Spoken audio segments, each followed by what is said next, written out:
In this quick demonstration, I'll show you how to paint a simple pumpkin from start to finish using soft pastels. And I'll show you 3 things that you can do to make your painting look more three-dimensional. My name is Sherry Woodward, and I'm a self-taught artist living in the San Francisco Bay Area, and I teach online. Art has been a hobby for me all my life, but I started taking it seriously about 10 years ago after the kids grew up and moved out. While I have a full-time day job, I still enjoy creating art almost every evening and weekend. Every day is a good day to paint. Okay, enough about me. Let's get started. Okay, things are serious here. I've got my hair pulled back, got my apron on, got my paper taped to my easel, so we're ready to paint. Let's get started. We're gonna paint in layers because that's how you paint pastel paintings. And the reason why we do that is because it adds more interest to our object, and I'll show you some tips and tricks along the way. So what I've done is I have pulled some of the pastels that I want to use and put them into this little pastel tray, and I put them on top of a paper towel because pastels, they get dirty. Let me show you an example. Here's one. I don't know if you can see it, but it's kind of dirty. So all I do is I just lightly rub it on my paper towel, and voila, it's nice clean. And if you don't clean it first before you use it, you're just going to contaminate whatever you're painting. All right, now back to business here. So I'm going to take one of my really dark pastels. It's a dark blue, and it's a new pastel brand. It's N-U-P-A-S-T-E-L, and we're going to draw out our pumpkin. So it's a simple shape. The pumpkin's kind of like an oval. I'm just lightly touching my paper, okay? So don't worry if it's perfect, because guess what? Perfection is overrated, and it's not encouraged. Okay, so I don't like the shape of this very much, but I'm not going to worry about it too much. Okay, so we've got, if you look at the reference photo, we've got a stem poking up here with a little area up here that's kind of light. All right, said I wasn't going to worry about it, but here I am worrying about it. And I'm just going to kind of draw and just suggest those lines that go up and down in the pumpkin. You'll notice that the texture of the pumpkin, you know, where it has those little lines that come down, they kind of curve, okay? Like right here is where that light is hitting that pumpkin, and it's not like there's not a straight line that goes down the middle, in other words, okay? So you have to really look at your subject and think about it. So the shape of the pumpkin is an oval, but it's not the darkest color, the darkest value on our in our image. Let me just bring that down a little bit. Whoops. I'm really not drawing very well for this demonstration. Oh well. Okay, so the pumpkin is sitting on a tabletop. So I'm going to say that the tabletop is probably right around here. And the tablecloth is a very light value. It's the lightest value in the whole image, with the exception of the highlight area where the light is hitting that pumpkin. And then the background is what I call a mid-tone. It's not the darkest, it's not the lightest, it's in the middle. So it's a mid-tone color. And the pumpkin is also mid-tone colors, with the bottom of the pumpkin being a little darker. Because if you look at a ball sitting on a table and the light is hitting it, the ball isn't completely light all around it. It's just light where the light is hitting it, and it gradually gets darker and darker along the edges, depending on which way the light is coming, okay? So we have the shape of the table. We have the shape around the pumpkin. That's called negative space. And then we have the shape of the subject, which is the pumpkin, which is an oval. And then we've got this little shape here, which is the stem of the pumpkin. And each of these shapes has a different value. So let's pull out our tray. So the colors I'm choosing for my values, to map in the values, it doesn't really matter what color I choose, but the pumpkin being orange, I like to put the opposite complementary color underneath that end color. The pumpkin's going to end up generally orange. And so the opposite on the color wheel, if you have a color wheel in front of you, is blue. If it's an orangey yellow or a yellowy orange, then the opposite is going to be like a blue violet. So you can put blues and violets underneath the orange. It's going to look great. Believe me, trust me, it's going to work. In fact, I'll take a violet. This is a harder pastel. And I'm going to lightly add some of that to the shadowy areas. In fact, we have another shape that I forgot about.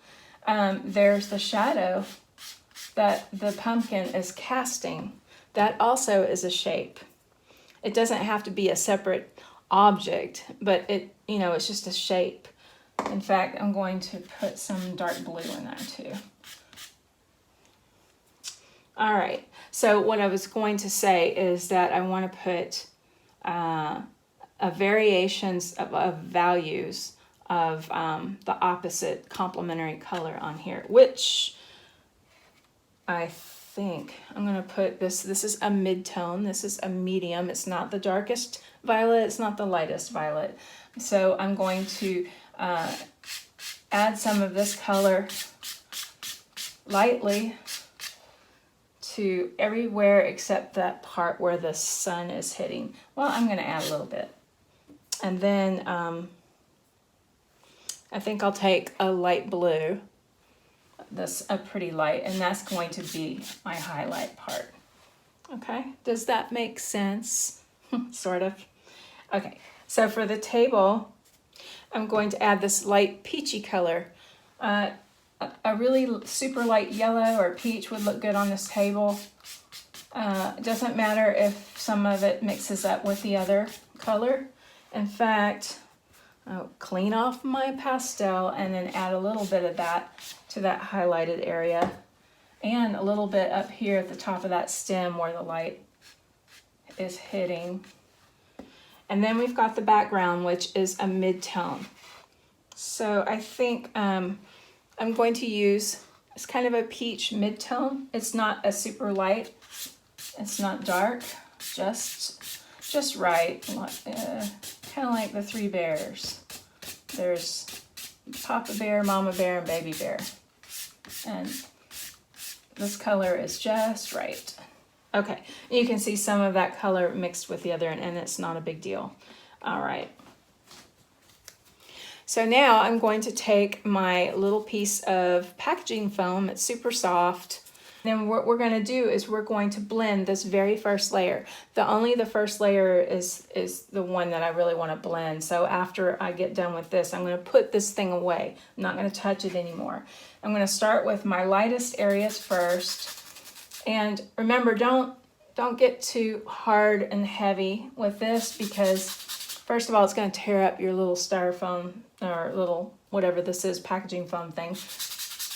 And then you're going to find little pieces of it in your sandpaper. I know, I speak from experience. And don't put your face right up in there either, because doing this creates a lot of dust. And while the particles are very heavy, you can just tap your board and the particles fall into a tray. Hopefully you have a tray to capture your dust. But anyway, I don't like to put my face up too close to here because I don't want to breathe in those particles. Probably breathing in any particles is not good for you. I'm going to take a little clean area here and do this background.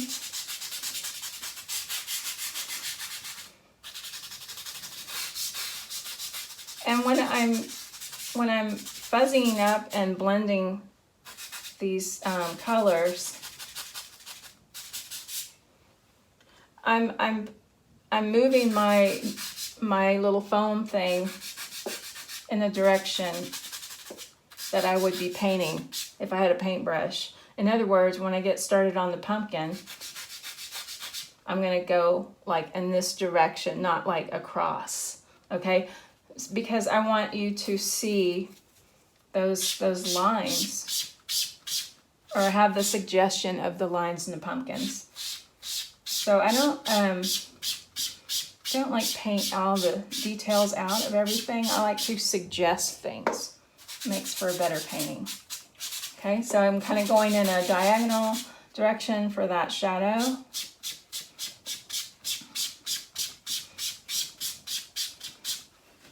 Now there's a couple of things that's happening here. When you fuzzy it up, that means that as you're putting your layers of color in, you can decide where you want that eye to look first. That's where you're going to crisp up the edges, and some of it you're going to leave kind of on the fuzzy end, sort of. And then second of all, we're getting rid of all of this white paper that's underneath, because that can be distracting whenever you see little pieces of the white paper peeking through. Okay, so remember that first thing, or remember the list of 3 things that you can do to make your painting look more three-dimensional? Well, the first one is to have shadows and see where your light source is coming. Whoops. And see where your light source is coming. In this case, the light is coming at an angle. It's morning and there was a window open, and this is where the light was hitting that pumpkin, and the light's hitting the pieces of stem on this side, and the tablecloth is lighter on this edge and down here. And then you have a dark thin line underneath where this pumpkin is, because there's a little bit of shadow showing through, and then you have darker darks over here, and then you have your shadow too. Shadows kind of look like blue on a white tablecloth for some reason, but that's really dark what I did. I'm going to lighten it up just a bit as we get going here. So now I want to reinforce my darks. Now remember, I'm going very light on here. I'm not pressing my pastels into the paper, because if I do, first of all, I'm just going to waste all my pastel. It'll whittle down to nothing in no time. But most importantly is it'll use up all the tooth and the sand and the texture of the paper. The texture of the paper is what grabs the pastel pigments and hangs onto them. And if I mash my pastels into that sandpaper, it's not really sandpaper, it's sanded paper, then I'm going to use up all of my tooth, and then I won't be able to layer as much. So no bueno. We want to be able to add layers of color. It makes it more interesting. Okay. All right, so you can see that I've kind of gone around the edges with the dark. Now let's add. Now I added this mid-tone already to it, and it's okay if I add more, but that's boring. We want to like mix it up here. So we want to, let's see. I've got a gray here. That's a mid-tone. It's dirty. Okay, that's better. So I can add a little bit of that in here. Let's go ahead and add some of this orange and see what happens. This is kind of a darker orange, so I don't want to make it too dark up here where that light is hitting. I want to just kind of keep it on the down low and on the sides. And when I don't press hard, you can still see some of the colors underneath. And remember what I said about having your complementary color peek in between in these little areas and crevices.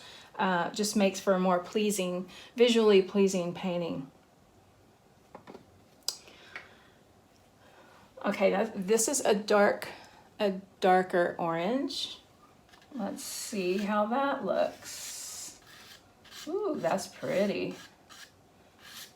I definitely don't want to put that everywhere because my pumpkin will be too dark. But I do want to have it here and there. Okay, and I want to like gradually bring it up. Like I don't want to just have a line of darker color. I want to gradually bring it up, like lighter and lighter touch so that there's less of it.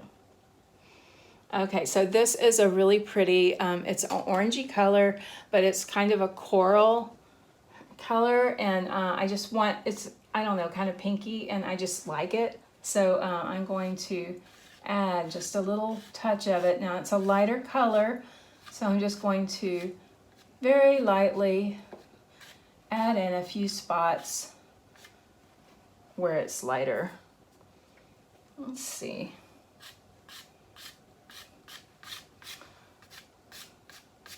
Okay, now here's a crazy color. I'm gonna clean this. Kind of an, like a fluorescent light orangey color. I'm just lightly going to come over here where that light is hitting. And I want this to look round. So by using my lights and my darks in the right place, it's suggesting that it's a three-dimensional item, subject. Okay, now let's go to the background. Okay, so I think I want to make this background a lavender color, which is a kind of lighter, but this is, I'd say, a medium. It's on the light side, which is fine, but I think it'll look great behind this orange. Violet is really a friend to a lot of the colors on the color wheel and always looks good in a pastel painting. So I kind of went over the edge here because I was trying to fix this edge a little bit.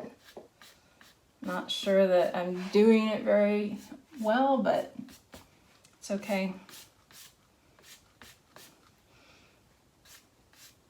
I'm also getting rid of that dark blue edge of the pumpkin because the pumpkin's not outlined in blue. Okay, let's see.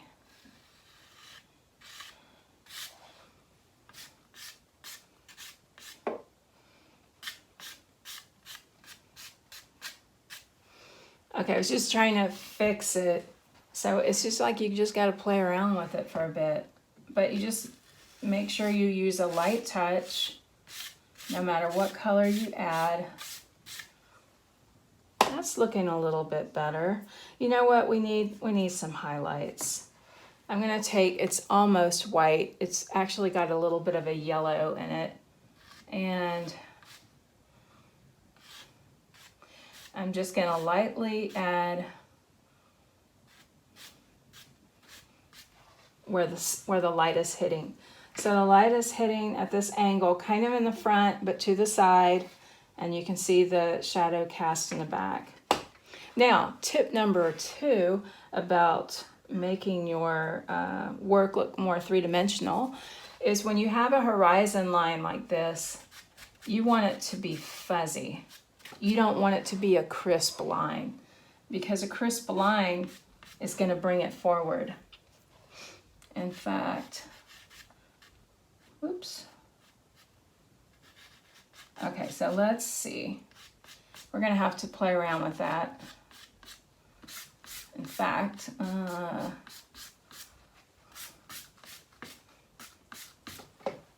okay. Take your pinky And make sure it's clean. And just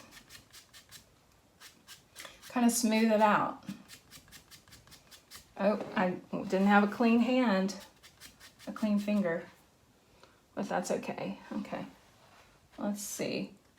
There's a little bit of table showing on the edge there. Now I'm going to take my pastel, my soft pastel, and bring it down into that horizon line just a little bit. And now we'll fuzzy it.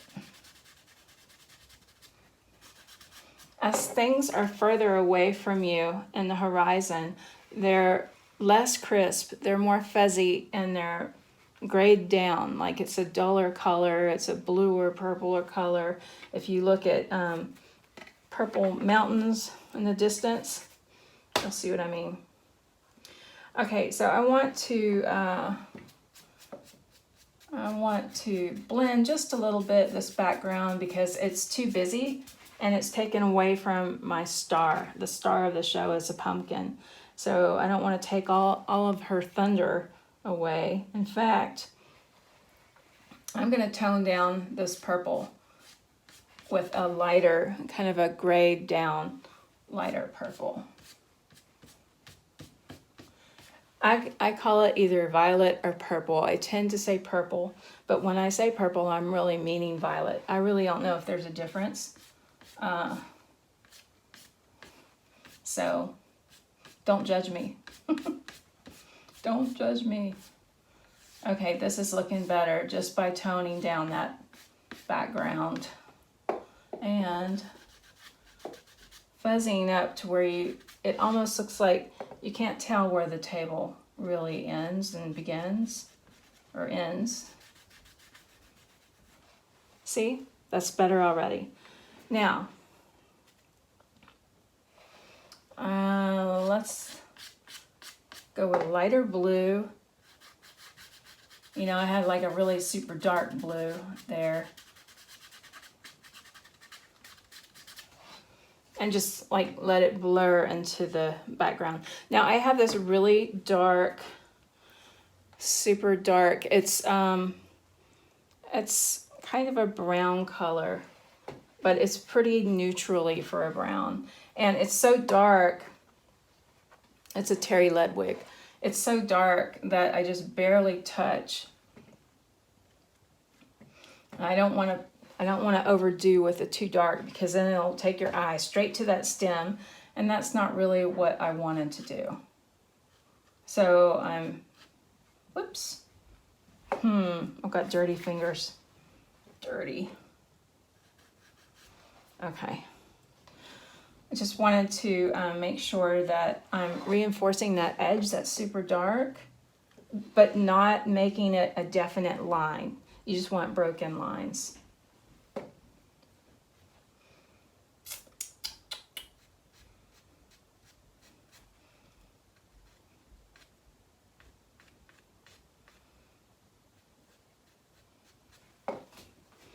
Okay.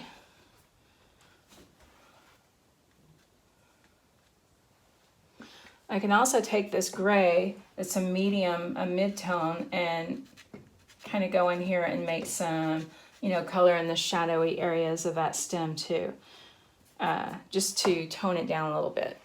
Okay, so I've got this, like, I don't know, it's a neutrally sand color, like a off-white sand color that I thought would be good for the stem. So the top of it is a light color, and then I want to get those edges. I need to tone that down a little bit. Okay, get those edges where the sun is hitting it. And the stem kind of goes down, kind of, it kind of goes into the pumpkin. Okay. You can just barely touch with your soft pastel and it'll make a line. Well, let's see. I want to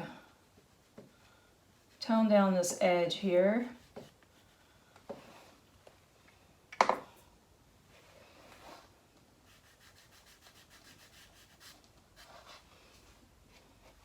Oh, I need to wash my hands.